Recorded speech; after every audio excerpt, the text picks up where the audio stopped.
টাকা 10 কোটি আছে, টাকা কোটি কোটি আছে।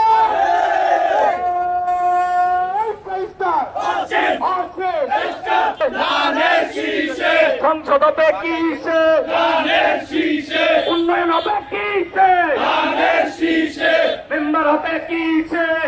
শ্রমিক ভাইদের মার্কা, শ্রমিক ভাইদের মার্কা,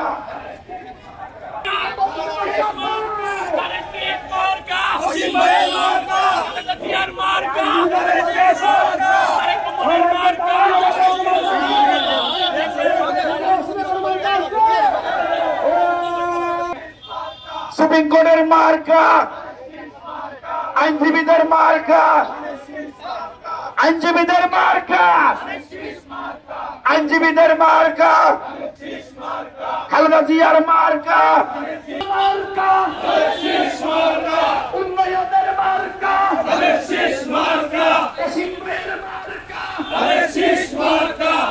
জিয়ার মার্কা।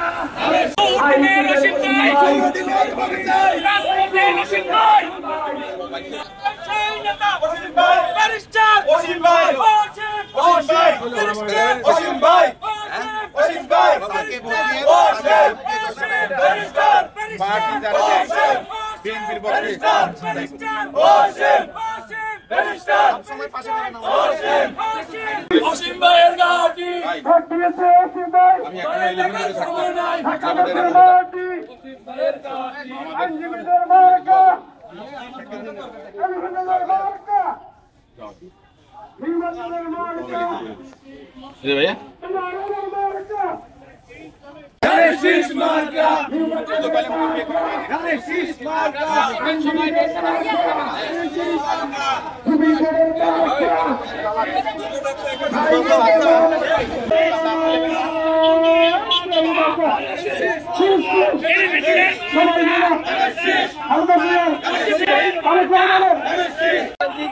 ভাই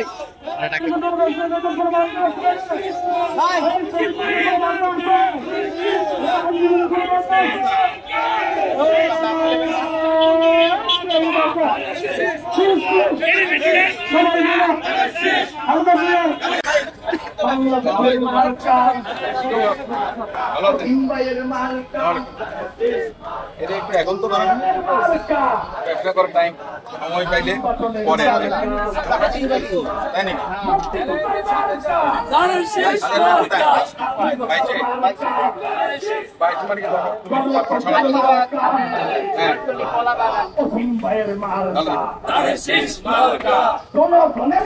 বাংলাদেশে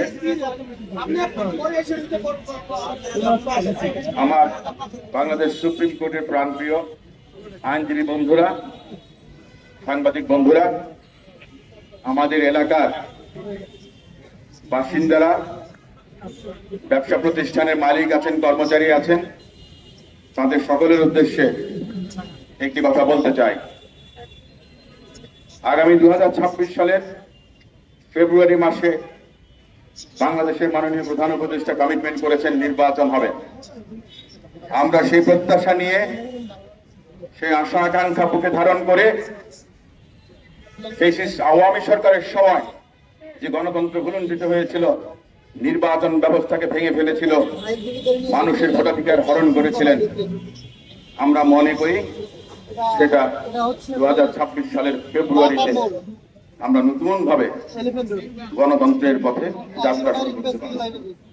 বাংলাদেশের জনগণ নির্বিঘ্নে নিরাপত্তার সাথে নিরাপদে যেন তাদের ভোটাধিকার প্রয়োগ করতে পারেন, সেজন্য অন্তর্বর্তীকালীন সরকারের কাছে আমাদের আবেদন, নির্বাচন কমিশনের কাছে আমাদের আবেদন,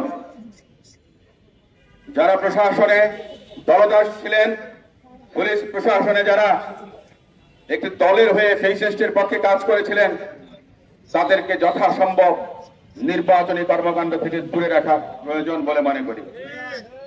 আমরা চাই বাংলাদেশ একটি নতুন ধারায় ফেরত আসুক।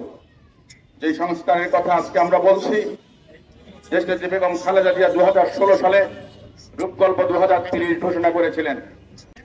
সরকার যদি জমা না দেয়, তাহলে সে সমস্ত অস্ত্রের লাইসেন্স বাতিল হয়। সেই অস্ত্রগুলো কি উদ্ধার করা হয়েছে? থানা পুলিশের লুট হয়ে যাওয়া অস্ত্র উদ্ধার হয়েছে, সন্ত্রাসীদের কাছে রয়ে গেছে। আমরা চাই অবিলম্বে অস্ত্র উদ্ধার করুন, সন্ত্রাসীদেরকে গ্রেফতার করুন, নির্বাচনের সুষ্ঠু পরিবেশ ফিরিয়ে আনুন, বাংলাদেশের জনগণ যেন নিরাপদে থাকতে পারেন সেই ব্যবস্থা করেন।